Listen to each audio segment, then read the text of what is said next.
Break के बाद IPL फिर से शुरू और वहीं पे आरसीबी और केकेआर के मुकाबले में बहुत कुछ है देखने को। आरसीबी के सामने जो इनविजिबल क्यू है ना, क्वालिफिकेशन का क्यू, वो विजिबल हो जाएगा अगर आरसीबी मैच जीत जाती है। दूसरी तरफ वहीं पे केकेआर अगर हार जाती है तो वो ऑफिशियली इस सीजन प्लेऑफ की रेस से बाहर हो जाएगी। चेन्नई बाहर हो चुकी है, राजस्थान बाहर हो चुकी है, वहीं पे हैदराबाद बाहर हो चुकी है, तो एक और टीम उसमें जुड़ जाएगी। तो केकेआर के लिए भी ये मैच जीतना बहुत बहुत जरूरी है।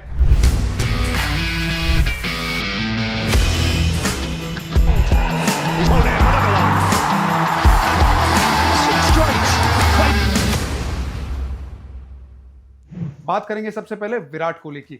विराट कोहली, देखिए बात चल रही है ना कि सफेद कपड़ों में आओ विराट कोहली को ट्रिब्यूट देने के लिए मैदान में। मैंने सोचा कि आज का जो वीडियो है ना व्हाइट शर्ट में ही बनाता हूं। क्या मैदान भरेगा? मुझे लगता है भर सकता है। अगर कोई मैदान भर सकता है विराट कोहली जैसे महान खिलाड़ी को ट्रिब्यूट देने के लिए सफेद कपड़ों में, तो वो बेंगलुरु का मैदान भर सकता है। तो मुझे उम्मीद रहेगी कि बहुत सारे सफेद कपड़े मुझे वहां पे नजर आए, शायद पूरे ही सफेद कपड़े। खैर, ये गेंद तो सफेद रहती है ना और कपड़े रंगीन होते, उसमें ये मुकाबला है। आरसीबी के लिए ना बड़ा जरूरी है कि वो जो मोमेंटम जहां पे छोड़ा था उसी मोमेंटम के साथ आगे जाए। दिक्कत ये है कि थोड़ी चोटिल आरसीबी की टीम है, लेकिन अच्छी बात यह है ना कि ये ब्रेक की वजह से थोड़े खिलाड़ी रिकवर करते हुए नजर आए। ब्रेक के टाइम पे ना मैंने वीडियो बनाया, वो मैंने पोस्ट नहीं किया। अब उसमें ना ये बात पक्की थी कि रजत पाटीदार वो मैच नहीं खेलने वाले थे, पक्की बात थी। लेकिन अब क्योंकि रिकवरी का टाइम मिल चुका है तो रजत पाटीदार थोड़े प्रैक्टिस करते हुए नजर आए। अब जब प्रैक्टिस करते हुए नजर आए तो ये भी हो सकता है कि वो खेले, हो सकता है एज ए इम्पैक्ट सब खेले, लेकिन बैटिंग करते हुए नजर आए। और अगर ऐसा हुआ तो फिर जितेश शर्मा आपको कप्तानी करते हुए नजर आएंगे। लेकिन अगर ऐसा नहीं है तो फिर आपके रजत पाटीदारी आपको कप्तानी करते हुए नजर आएंगे। ये छोटी सी चीज। उसके बाद विराट कोहली के ऊपर जिम्मेदारी बहुत रहेगी। क्यों? क्योंकि देखिए थोड़ी सी ना बैटिंग में एक चेंज आई जरूर है। देवदत्त पडिक्कल बाहर हो चुके हैं। देवदत्त पडिक्कल के बाहर होने से ना एक लेफ्ट हैंड बल्लेबाज, एक इनफॉर्म बल्लेबाज और सेकंड हाईएस्ट स्कोरर आरसीबी का वो मिस होगा, उसका फॉर्म मिस होगा। तो फिर जिम्मेदारी विराट कोहली की बहुत ज्यादा बढ़ जाएगी। अब विराट कोहली ऑफिशियली तो टेस्ट क्रिकेट से रिटायर हो चुके हैं, टी20 इंटरनेशनल भी नहीं खेलते हैं। सिर्फ व्हाइट बॉल में आपको वनडे, इंटरनेशनल और आईपीएल में टी20 में नजर आएंगे। क्या कुछ नया एक्सप्लोर करते हुए आने वाले वक्त में नजर आएंगे? क्योंकि अब टेस्ट क्रिकेट में क्या होता है ना, एक अलग फॉर्म होता है, एक अलग टेक्निक होती है, ज्यादा बॉडी के करीब आपको खेलना होता है, उस हिसाब से आपको तैयारी करनी पड़ती है। लेकिन अगर आपको पता है कि आप एक ही फॉर्मेट की तैयारी करते हो, एक ही फॉर्मेट में आपको आगे बढ़ना है और उसमें एक्सेल करना है, जो मुझे लगता है विराट कोहली अभी कई साल खेल सकते हैं, तो फिर क्या कुछ नया एक्सप्लोर करते हुए हमको विराट कोहली देखेंगे?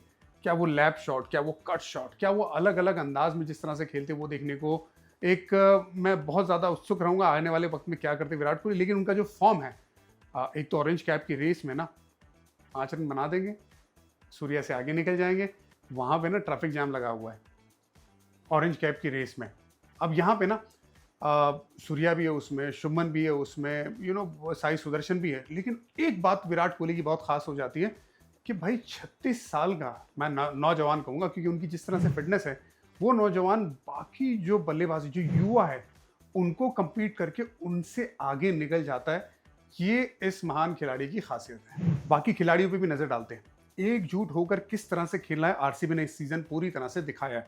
चाहे वो यश दयाल हो जो पिछले साल सीएसके को रोका था, इस साल भी सीएसके को अपने मैदान में उसी अंदाज से रोका और आखिर में रन बनाने नहीं दिए। जबकि 2 सेट बल्लेबाज थे, महेंद्र सिंह धोनी और रविंद्र जडेजा स्ट्राइक पे, तो उनका फॉर्म देखने को मिला है लगातार। वहीं पे जोस हेजलवुड ने हाथ ऊपर किया था, कहा था कि भाई मैं अच्छी गेंदबाजी करूंगा, और आखिरी ओवर में जब यॉर्कर डाले ना मुंबई इंडियंस के सामने, तो वो भी अपनी आखिरी ओवर में अच्छे यॉर्कर्स डाल के गेम को पूरी तरह से बचाया था। अब भुवनेश्वर कुमार ने अच्छी गेंदबाजी की है, कुणाल पंड्या ने 2 अच्छी पारियां खेली है, वहां पे अच्छी गेंदबाजी की है। वहीं पे अगर आप देखेंगे तो बाकी जो खिलाड़ी है, फिल सॉल्ट का नाम ले लीजिए, वो जब तक इंजर्ड नहीं हुए थे तब तक वो बहुत अच्छे स्ट्राइक रेट के साथ बल्लेबाजी कर रहे थे। बैटल, जब उन्हें मौका मिला उन्होंने भी हाफ सेंचुरी जड़ दी, और ऐसी हाफ सेंचुरी जड़ दी कि youngest, one of the youngest top 3 के जो बल्लेबाज रहते जिन्होंने हाफ सेंचुरी आईपीएल में जड़ी है, वो बन गए। तो उस लिहाज से जब भी लड़कों को मौका मिला है, वो एक तो क्वालिटी लेके आया आरसीबी, ये काबिले तारीफ, लेकिन साथ ही में सभी लड़के परफॉर्म कर रहे हैं। अब जब हेजलवुड बाहर गए तो लुंगी इंगीडी आए, वहां पे उन्होंने बढ़िया गेंदबाजी की, 3 विकेट भी निकाली। अब जब तक हेजलवुड पूरी तरह से फिट होके, जब एंड ऑफ द मंथ आने वाले, वो टीम के साथ जुड़ के जब वो स्टार्ट करेंगे खेलना, प्लेऑफ्स में वो अवेलेबल है, ये अच्छी बात है। तो ये ब्रेक से एक और फायदा हुआ ना, जो मैंने पहले बात की थी कि पहले रजत पाटीदार की इंजरी थी, पार्टिकल बाहर हो गए, और हेजलवुड बाहर थे तो 3-4 प्लेयर बाहर हो जाते तो बड़ी दिक्कत है। लेकिन अब क्योंकि ब्रेक की वजह से थोड़ा टाइम मिल गया, हेजलवुड की आने की पूरी तरह से तैयारी है, रजत पाटीदार प्रैक्टिस करते हुए नजर आए, तो बहुत ओवरऑल पॉजिटिव देखने को मिल रहा है आरसीबी के खेमे में। रोमारियो शेफर्ड की वो शानदार पारी अगर नहीं आती तो सीएसके जो आखिर ओवर तक लड़ी थी ना, तो कहां पे वो जल्दी से मैच खत्म कर जाती। तो कितनी इंपॉर्टेंट पारी थी आरसीबी के लिए। देखिए आखिरी के 2 ओवर में 50 रन बना दिए थे, खलील अहमद को 33 रन मार दिए, 4 छक्के 2 चौके, उसके बाद पथिराना को भी आड़े हाथ लिया था, अपना कैरेबियन पावर दिखाया था। आने वाली मैचेस में भी बड़ा जरूरी है रोमारियो शेफर्ड का रहना और वो परफॉर्म करना, क्योंकि बहुत इंपॉर्टेंट फेज में वो बैटिंग करते हैं। प्लेइंग 12 पे नजर डाल देते हैं। देखिए विराट कोहली तो आपको नंबर 1 नजर आएंगे, लेकिन उसके साथ फिल सॉल्ट भी नजर आ सकते हैं। प्रैक्टिस किया था उन्होंने, तो इसका मतलब वो तैयार है। आइडियली जिस तरह से बैटल का परफॉर्मेंस था ना, आप उन्हें बाहर बिठाना नहीं चाहते, लेकिन क्योंकि जो प्लेइंग कॉम्बिनेशन ऐसा बन रहा है ना, आपको एक ओवरसीज गेंदबाज चाहिए, आपको रोमारियो शेफर्ड और टीम डेविड दोनों चाहिए, फिर आपके पास ओपनर भी चाहिए आपको। तो फिर फिल सॉल्ट जो अच्छा प्रदर्शन करे थे, आप उनको वापस लेके आना चाहते हैं। सो फिल सॉल्ट अब नंबर 3 पे ना, ये बहुत बड़ा दाव रहेगा मयंक अग्रवाल, क्योंकि रिप्लेसमेंट एज ए प्लेयर लिया है उन्होंने।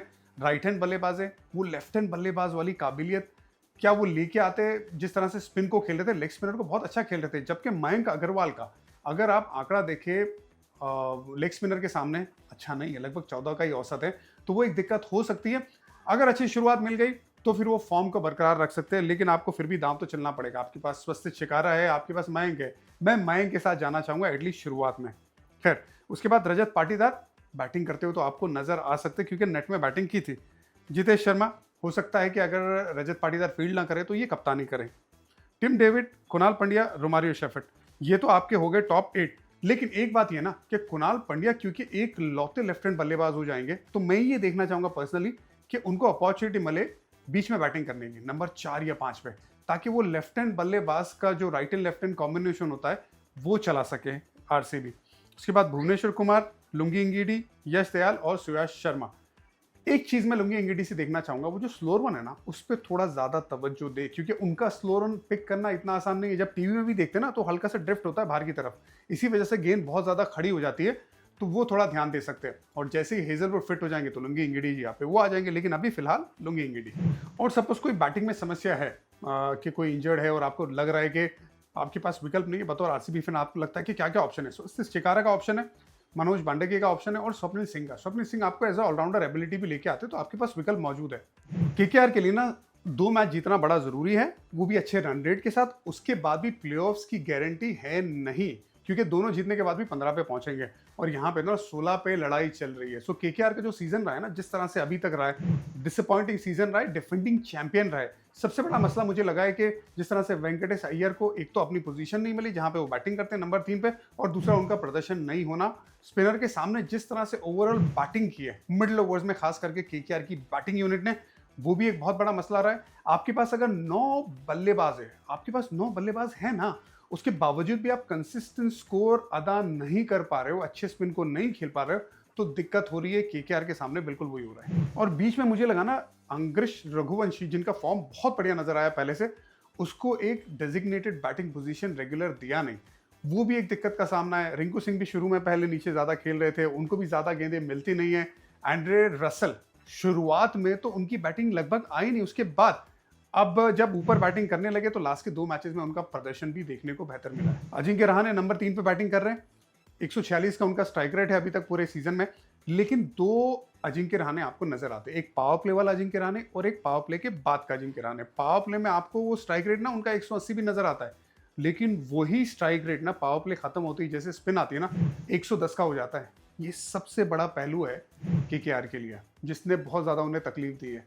अब इसका निकाल क्या है, मैंने पहले भी बात की थी कि या तो अजिंक्य रहाणे ओपन करे, या तो फिर जब वो नंबर 3 बैटिंग करे तो उनको पूरी तरह से ऑल आउट जाना ही जाना है, स्पेशली पावर प्ले के बाद।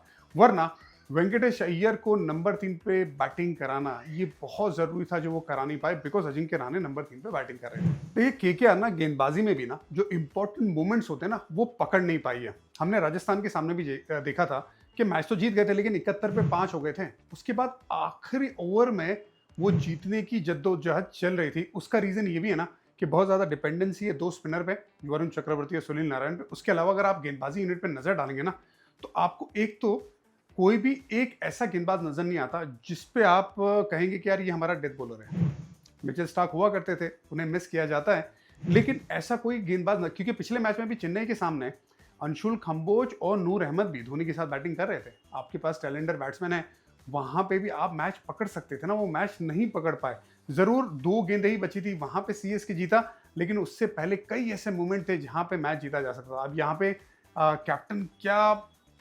कैप्टन के बारे में सोचा जाए कि अजिंक्य रहाणे क्या वो मैच नहीं पकड़ पा रहे बतौर कप्तान, क्योंकि मैच तो जा रहा है ना, और या तो फिर उनके पास वो गेंदबाजी नहीं है जो आखिर में मैच पकड़ सके सिवाय ये दोनों गेंदबाजों के। और दूसरा, 4 जब आप मेन गेंदबाज खेलते हो ना और 2 ऑलराउंडर से खेलते हो, तो आपके पास मतलब जो कई टीमें 5 प्योर गेंदबाज प्लस 1 ऑलराउंडर से खेलती है, केकेआर का सेटअप अलग है, 4 प्योर गेंदबाज और बाकी के 2 ऑलराउंडर आपको नजर आते हैं।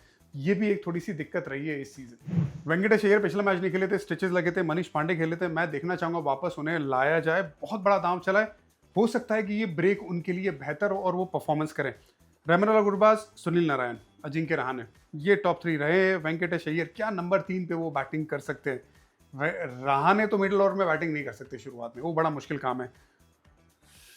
यह असमंजस रहा है पूरे टाइम पे। रिंकू सिंह, एंड्रे रसल, रमनदीप सिंह, हर्षित राणा, एंड्रिक नोकिया, वैभव अरोरा, वरुण चक्रवर्ती। मैं देखना चाहूंगा एंड्रिक नोकिया को खिलाने से केकेआर क्यों इतने रिलेक्टेंट रहे, ये मुझे समझ में नहीं आया अभी तक, लेकिन पेस काम आ सकती है जरूर। स्पिन पे हमेशा दारोमदार रहेगा। आरसीबी के सामने आप जब खेल रहे तो वरुण चक्रवर्ती, सुनील नारायण, लेकिन बॉल इतनी ग्रिप नहीं करती है, तो वहां पे आपको स्पंजी बाउंस नजर आया इस सीजन ना, चिन्ना स्वामी में स्पंजी बाउंस नजर आया, तो वहां पे एक आपके पास अतिरिक्त पेस हो और अच्छी लेंथ को रेगुलर हिट करने वाला गेंदबाज है तो काम आ सकता है।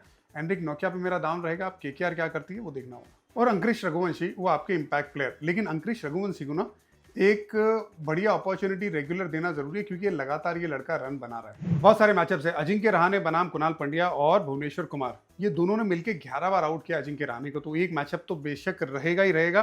दूसरी तरफ विराट कोहली के सामने सुनील नारायण, 104 का स्ट्राइक रेट है, 17 इनिंग खेले आमने सामने और 4 बार आउट किया है। खामोश रखने में कामयाब रहे, लेकिन ऐसा भी नहीं रहा है कि सुनील नारायण का बहुत दबदबा है। इस बार स्पिन बहुत अच्छा खेले विराट कोहली, क्या थोड़ा ज्यादा एग्रेशन देखने को मिलेगा? वो स्ट्राइक रेट 105-4 के आसपास है, क्या उससे बढ़ाया जाएगा, ये मैं देखना चाहूंगा। थोड़ा जो सामने की तरफ खेल रहे हैं वो स्पिन के सामने बहुत अच्छा है। उसके बाद अंकुरिश रघुवंशी वर्सेस यश दयाल, 5 गेंदों में 2 बार आउट किया है, तो ये भी एक बहुत बड़ा चैलेंज रहेगा अंकुरिश रघुवंशी का यश दयाल के सामने। एक तो केकेआर की तरफ से जब रोमारियो शेफर्ड बैटिंग करने आए ना आरसीबी के लिए, तो एक ओवर वरुण चक्रवर्ती और सुनील नारायण की रखे जरूर। सुनील नारायण ने परेशान किया है रोमारियो शेफर्ड को। अब दूसरी बात, वहां पे आ जाएंगे एंड्रे रसल बनाम सुयश शर्मा। सुयश ने पिछली बार गुगली में बोल्ड किया था, 1 ओवर उनकी रखना ही रखना है आरसीबी को एंड्रे रसल के सामने, तो ये मैचअप दोनों तरफ से मैं देखना चाहूंगा। आरसीबी मुझे पुख्ता नजर आ रही है। अगर ये ब्रेक से पहले होता जहां पे 3-4 इंजरीज थी आरसीबी के लिए, तो मैं कहता कि शायद ये बराबरी का मौका है, लेकिन यहां पे ना आरसीबी थोड़ी आगे, केकेआर का कॉन्फिडेंस डाउन है, 1-2 प्लेयर से बचना है। अगर केकेआर जीतती है तो 1-2 प्लेयर के दम पे जीतेगी, लेकिन ओवरऑल अगर टीम की रचना देखे तो आरसीबी बहुत आगे है। क्या विजिबल क्यू नजर आएगा आरसीबी के सामने, ये देखना होगा।